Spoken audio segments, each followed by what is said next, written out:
Hello বন্ধুরা, সবাই কেমন আছো? আশা করি সবাই খুব ভালো আছো। আর দেখো, আজকের আবারও একটা ছোট্ট ব্লগ নিয়ে তোমাদের কাছে চলে এসেছি। আর দেখো বাজার থেকে কি নিয়ে এসেছে। আর আজকে তো রবিবারের বাজার, তো জানোই তো, নয় মাছ নয় মাংস, কিছু না কিছু তো হবেই। তো চলো চট করে দেখে নিই। আর আজকের হচ্ছে একসাথে 2-3 রকমেরই রান্না করব, সেই পুরো ভিডিওটাই তোমাদের দেখাবো। তো সবাই পুরো ভিডিওটা দেখো, কেউ স্কিপ করে চলে যেও না। আর যারা আমার ইউটিউব চ্যানেলে দেখছো তারা অবশ্যই একটা সাবস্ক্রাইব করে দিও।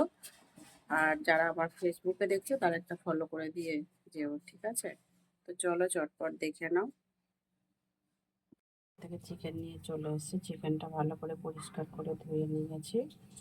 এখানে চিকেনে দেওয়ার জন্য আলু কেটে নিয়েছি বড় বড় করে, পেঁয়াজ কুচি, টমেটো কুচি, আদা রসুনের পেস্ট, সমস্ত কিছু গোটা গরম মশলা ফোড়নে দেবো সেগুলো নিয়ে নিয়েছি। নুন, হলুদ, লঙ্কার গুঁড়ো সব এখানে নিয়ে নিয়েছি। আর শুধু চিকেন রান্না করবো না, আজকে তার সাথে রান্না করবো সোয়াবিনও রান্না করব। আলু টমেটো কেটে নিয়েছি, ওদিকে সোয়াবিন সিদ্ধ করা হয়ে গেছে দেখো। এদিকে কড়াইতে দেখো তেল দেওয়া হয়ে গেছে।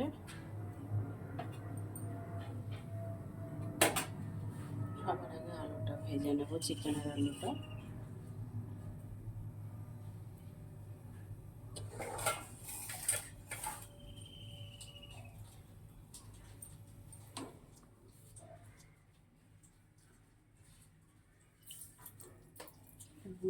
আর একটু হলুদ দিয়ে নিচ্ছি তেলটার মধ্যে।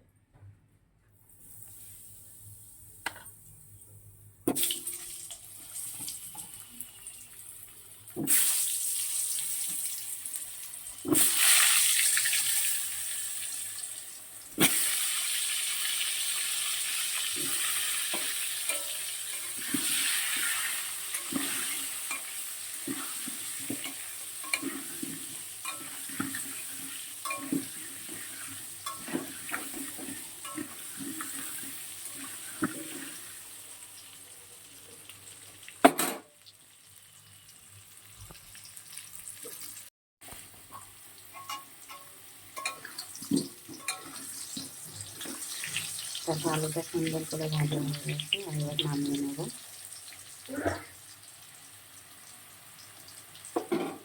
এদিকে দেখো কড়াই তেল দিয়ে সয়াবিনটা রান্না করার জন্য জিরে ফোড়ন দিচ্ছি। আলু আর টমেটো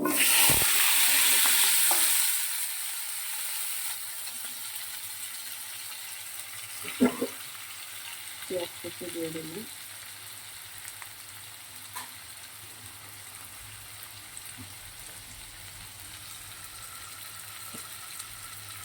পরিমাণ মতো নুন দিয়ে দিলাম।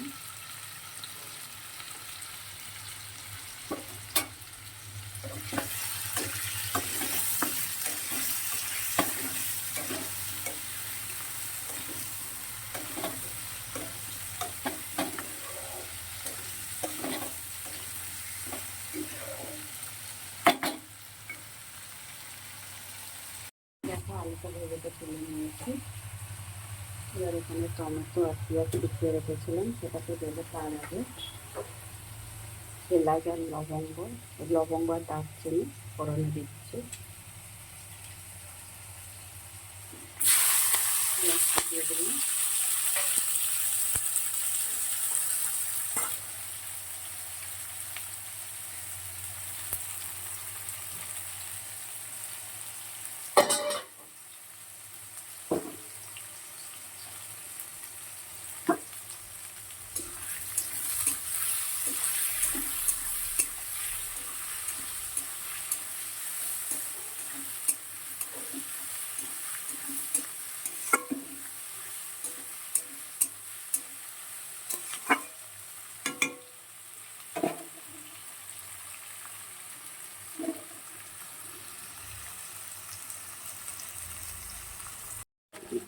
দেখো পেঁয়াজটা লাল লাল করে ভাজা হয়েছে। জিরে বাটা দিয়ে দিলাম।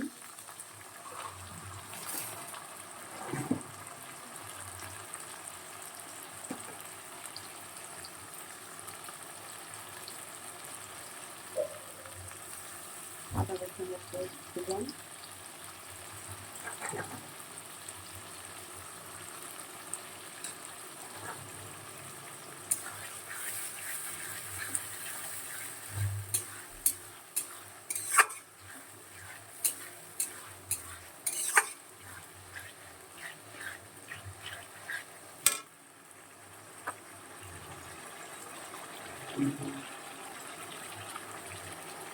দিলাম পরিমাণ মতন,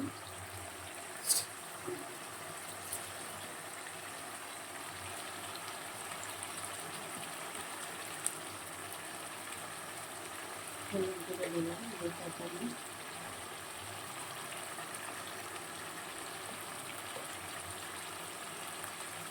লঙ্কা দিয়ে দিলাম 1.5 চা চামচ,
অনেকটাই কষানো হয়ে গেছে। এগুলো মাংসটা দিয়ে দিলাম,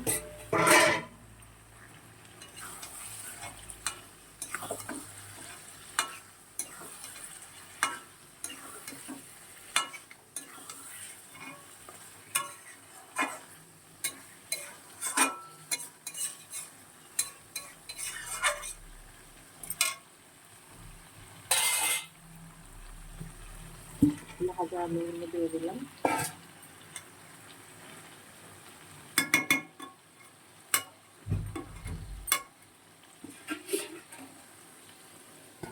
ঢেকে দেবো কিছু সময়ের জন্য।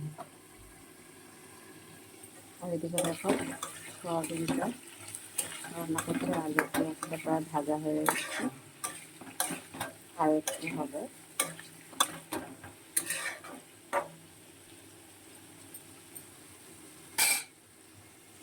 দেখো 10 মিনিট পরে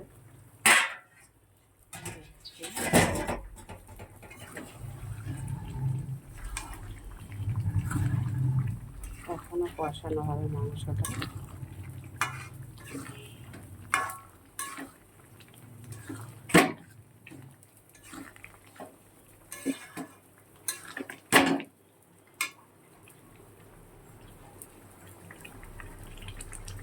আলুটাও সিদ্ধ হতে বাকি আছে, মাংস তো বাকি আছে, আরও একটু কষানো হবে। আরও 5 মিনিটের মতন ঢেকে রেখে দেবো।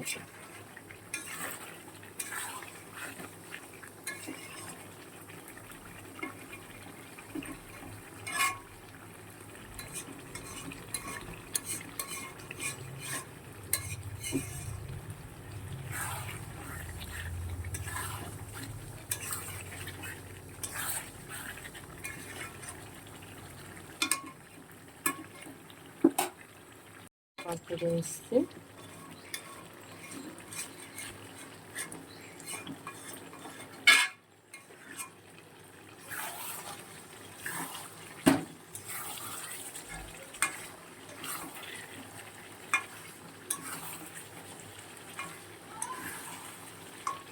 আর একটু বাকি আছে,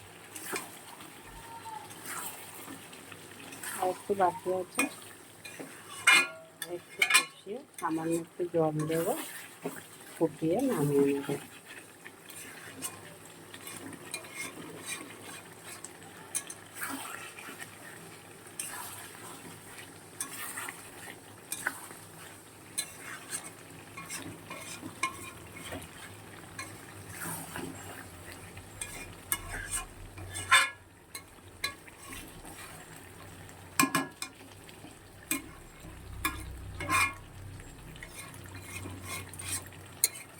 এবারে আরও একটু কষাবো, 2-3 মিনিট কষিয়ে জল দেবো, তারপর নামাবো। দেখো তরকারিটা হয়ে গেছে, এবার নামিয়ে নেব। সামান্য একটু জল দিয়ে 2 থেকে 3 মিনিট ফুটিয়ে নিয়েছি। এবারে নামিয়ে নেব।